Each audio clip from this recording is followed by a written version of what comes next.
আসসালামু আলাইকুম। জানিয়ে দেব এই মুহূর্তে হাতে পাওয়া সর্বশেষ ভয়ঙ্কর কিছু আন্তর্জাতিক আপডেট বাংলা সংবাদ। শুরুতেই থাকছে সংবাদ শিরোনাম।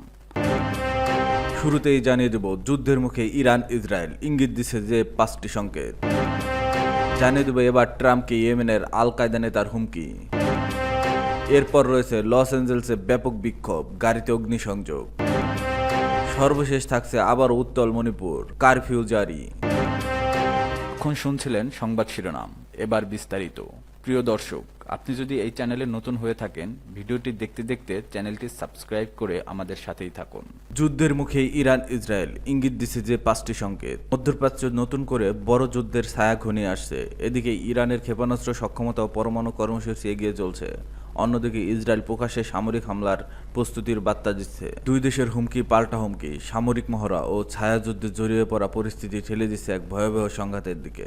বিশ্লেষকেরা বলছেন, ইরান ও ইসরায়েলের মধ্যে সরাসরি যুদ্ধে জড়িয়ে পড়ার সম্ভাবনা দিন দিন বেড়ে চলছে। যদি এই যুদ্ধ শুরু হয়, তবে শুধু মধ্যপ্রাচ্য নয়, বৈশ্বিক নিরাপত্তা ও জ্বালানি সরবরাহ ব্যবস্থায় বড় ধরনের প্রভাব পড়বে।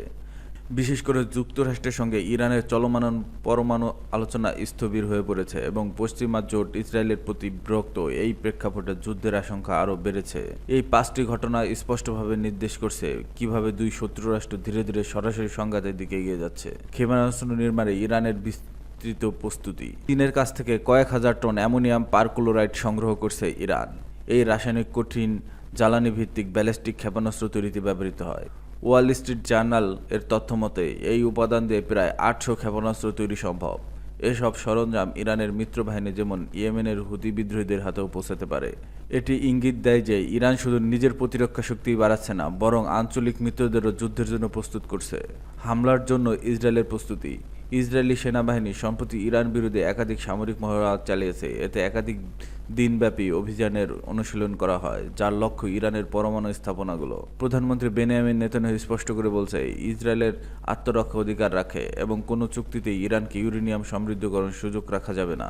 যদিও মার্কিন প্রেসিডেন্ট ট্রাম্প নেতানিয়াহুকে কূটনৈতিক সমঝোতার সময় আঘাত হানাকে অযৌক্তিক বলেছেন, তিনিও ভবিষ্যতে সম্ভাবনা হামলার পথ একেবারে বন্ধ রাখেননি। অঞ্চল জুড়ে ইরান ঘনিষ্ঠ মিলিশিয়াদের তৎপরতা।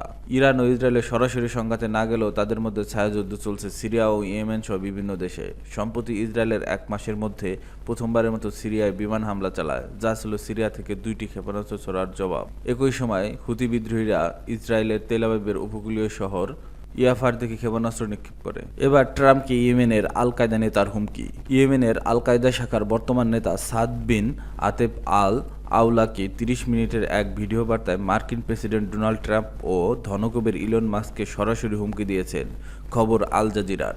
তিনি বলেছেন, গাজায় যা হচ্ছে তা সব রেড লাইন অতিক্রম করছে, এবার প্রতিশোধ গ্রহণ বৈধ।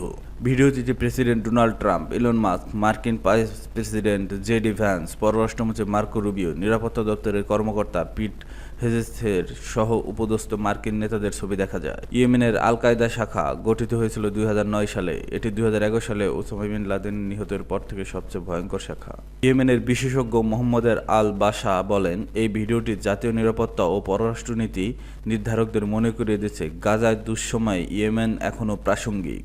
লস অ্যাঞ্জেলসে ব্যাপক বিক্ষোভ, গাড়িতে অগ্নিসংযোগ। অভিবাসী বিরোধী অভিযানের জেরে যুক্তরাষ্ট্রের লস অ্যাঞ্জেলসে টানা 3য় দিনের মতো বিক্ষোভ করেছেন আন্দোলনকারীরা।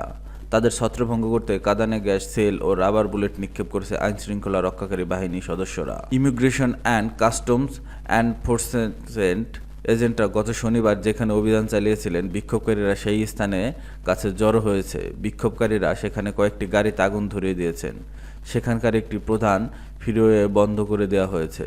বিবিসির সংবাদদাতা লাইভ করার সময় গ্রেনেডের শব্দ ও হেলিকপ্টারের আওয়াজ শোনা যায়। তিনি জানান, পুলিশ বিক্ষোভকারীদের রাস্তা থেকে সরিয়ে দেওয়ার চেষ্টা করছে।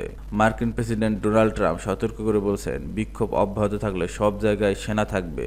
তিনি আরও বলেন, আমরা আমাদের দেশকে ভেঙে যেতে দেব না। ট্রাম্পের এমন পদক্ষেপের সমালোচনা করেছে বিরোধী দল ডেমোক্র্যাট। তারা এটিকে ক্ষমতার উদ্বেগজনক অপব্যবহার বলে অভিহিত করেছেন। বিক্ষোভ নিয়ন্ত্রণ ট্রাম্পের ন্যাশনাল গার্ড মোতায়েন সিদ্ধান্তকে ইচ্ছাকৃতভাবে উস্কানিমূলক বলে মন্তব্য করেছেন ক্যালিফোর্নিয়ার গভর্নর গ্যাভিন নিউসাম। এদিকে লস অ্যাঞ্জেলসের মেয়র ক্যারন ব্যাস বলেছেন, প্রশাসনের উস্কানিতে সৃষ্ট বিশৃঙ্খলার কারণে শহরে এই অস্থিরতা দেখা দিয়েছে। ক্যারেন ব্যাস সাংবাদিকদের বলেন, সড়ক সাজোয়া যান নিয়ে অভিযান চালিয়ে ভয় সৃষ্টি করছে, আতঙ্ক ছড়িয়ে দেওয়া হয়েছে। আইসিইউর অভিযানে এই সপ্তাহে লস অ্যাঞ্জেলস থেকে 118 জন অনিবন্ধিত অভিবাসীকে আটক করা হয়েছে। এর মধ্যে 44 জন আটক হয়েছে গত শুক্রবার। অনিবন্ধিত অভিবাসীর বিরুদ্ধে তল্লাশি অভিযানের জেরে টানা 2 দিন ধরে বিক্ষোভ সংঘর্ষে উত্তাল হয়ে রয়েছে যুক্তরাষ্ট্রের ক্যালিফোর্নিয়া অঙ্গরাজ্যের লস অ্যাঞ্জেলস শহর।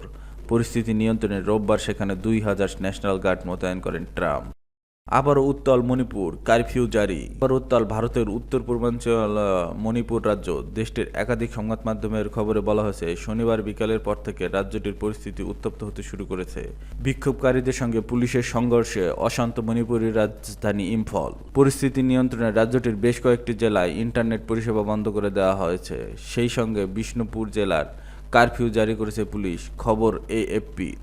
হিন্দুস্তান টাইমস ও টাইমস অফ ইন্ডিয়ার প্রতিবেদনে বলা হয়েছে, রাজ্যের ইম্ফল পূর্ব, ইম্ফল পশ্চিম, থৌবল, কাকচিংয়ের মতো জেলাগুলোতেও জমায়েতের নিষিদ্ধ করা হয়েছে। মণিপুর পুলিশ প্রশাসন 5 বা তারও বেশি লোকের জমায়েতের নিষেধাজ্ঞা জারি করেছে। মণিপুরের কমিশনার এবং স্বরাষ্ট্রমন্ত্রী রাজ্যের পরিস্থিতি সম্পর্কে জানিয়ে একটি বিবৃতি দিয়েছে। বিবৃতিতে বলা হয়েছে, মণিপুরের ইম্ফল পূর্ব, ইম্ফল পশ্চিম, থৌবল, কাকচিং এবং বিষ্ণুপুর জেলাগুলোতে বর্তমান আইনশৃঙ্খলা পরিস্থিতি পরিপ্রেক্ষিতে আশঙ্কা করা হচ্ছে কিছু ব্যক্তি উদ্দেশ্যপ্রণোদিতভাবে জনগণের আবেগকে উস্কে দেওয়ার চেষ্টা করছে। বিবৃতিতে আরও বলা হয়েছে, হিংসাত্মক বক্তব্য এবং ভিডিও ছড়াতে সামাজিক যোগাযোগ মাধ্যম ব্যবহার করতে পারেননি বলে মনে হচ্ছে। এতে মণিপুর আইনশৃঙ্খলা পরিস্থিতির উপর গুরুতর প্রভাব পড়তে পারে। এই নিয়ে আগামী 5 দিন ইন্টারনেট পরিষেবা বন্ধ রাখার সিদ্ধান্ত নেওয়া হয়েছে। আনন্দবাজার বলেছে, নতুন করে পরিস্থিতি খারাপ হওয়ার সূত্রপাত ঘটে আরামবাই টেংলোশো মেইতে গোষ্ঠীর 5 জনের গ্রেপ্তারের খবর প্রকাশ আসার পর। অভিযোগ, মেইতে গোষ্ঠীর বেশ কয়েকজন পশ্চিম ইম্ফলের কোয়াকেইথেল পুলিশ পোস্টে হামলা চালায়। এরপরেই তাদের গ্রেপ্তার করা হয়েছে। গ্রেপ্তারের খবর প্রকাশ্যে আসার পর অবিলম্বে তাদের মুক্তির দাবিতে বিক্ষোভ শুরু হয়। বিক্ষোভকারীরা রাস্তায় টায়ার জ্বালায় এবং অনেক রাস্তা ব্লক করে দেয়। ইম্ফলের কিছু বাসিন্দা গুলির শব্দ শুনতে পেয়েছে বলে দাবি করেছে। বিক্ষোভকারীদের ছত্রভঙ্গ করতে পুলিশ কয়েক রাউন্ড গুলি চালিয়েছে বলে অভিযোগ পাওয়া গেছে। দুই পক্ষের ধস্তাধস্তিতে 2 সাংবাদিক সহ 3 জন আহত হন। এরপরে রাজ্যটির বিভিন্ন স্থানে অশান্তির আগুন ছড়াতে শুরু করে। এনডিটিভি জানিয়েছে, আরামবাই ট্রেঙ্গলের প্রধান নেতা কানন সিংয়ের মুক্তির দাবিতে একদল যুবক নিজের শরীরে পেট্রোল ঢেলেছে।